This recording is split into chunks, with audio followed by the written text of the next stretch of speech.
জেলা হাসপাতালে নোংরা জল সড়কে, সমস্যা সমাধানের দাবিতে এক্সিকিউটিভ ইঞ্জিনিয়ারকে ঘেরাও করল জেলা কংগ্রেস। ঊনকোটি জেলা হাসপাতালের নোংরা জল দীর্ঘদিন ধরে প্রধান সড়কে বয়ে যাওয়ায় ক্ষোভে বৃহস্পতিবার জেলা কংগ্রেস এক্সিকিউটিভ ইঞ্জিনিয়ার জয়দীপ নাথকে ঘেরাও করে।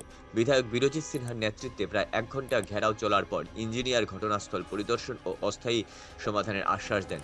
কংগ্রেসের অভিযোগ, ড্রেন না থাকায় হাসপাতালের মলমূত্র সড়কে নেমে আসছে, অথচ পূর্ত দপ্তর কার্যকর ব্যবস্থা নিচ্ছে না। স্থায়ী সমাধানের জন্য স্বাস্থ্য সচিবকে লিখিতভাবে জানাবেন বলে জানিয়েছেন বিধায়ক বিরজিৎ সিনহা। ডিস্ট্রিক্ট হসপিটাল এটা ওইখানে হয়েছে ভগবাননগরে। ডিস্ট্রিক্ট হসপিটালের সামনে ওই হাসপাতালে যত জল ওইদিকে যাইতেছে, নোংরা জল খারাপ জলগুলা। এবারে মানুষ যাতায়াত করতে পারতেছে না। এই জলটা ক্রস করে যাওয়ার মতো কোনো ব্যবস্থা নাই, ড্রেন করা নাই। এবং অনেকদিন যাবৎ পাবলিক এখানে গাঁও সভার থেকে লিখিত দিছে, করে নাই। তো আজকে আমরা বাধ্য হইয়া এক্সিকিউটিভ ইঞ্জিনিয়ার নতুন এসছে, ওনাকে চাপ সৃষ্টি করলাম কি ব্যাপার। তারা বলছে যে, কারণ সরকারে তো অজুহাত শুধু, তারা বলছে ন্যাশনাল হাইওয়ে এরা করবে। আর ন্যাশনাল হাইওয়ে করবে যে তোমরা পার্শ্ব তো করবা, আপনারা পার্শ্ব করলে না করবা।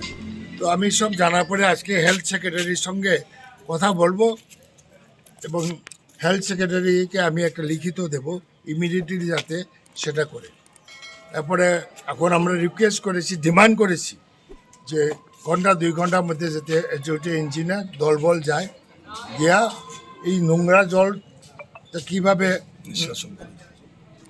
করা যায় যাতে মানুষ চলাচল করতে পারে, এই নোংরা জলটা অতিক্রম করে এই ব্যবস্থা টেম্পোরারি করা যায়।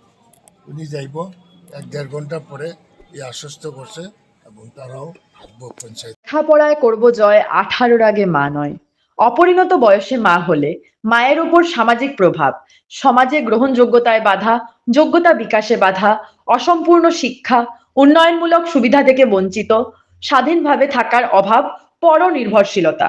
অপরিণত বয়সে মা হলে শিশুর উপর সামাজিক প্রভাব। আপনি অপরিণত বয়সে মা হলে আপনার ছেলে বা মেয়ে আপনাকে অনুসরণ করবে। আপনার মেয়েও 18 বছর বয়সের নিচে মা হতে পারে। আপনার ছেলেও 21 বছরের নিচে বাবা হতে পারে। জেলা স্বাস্থ্য ও পরিবার কল্যাণ সমিতি, ঊনকোটি কর্তৃক জনস্বার্থে প্রচারিত।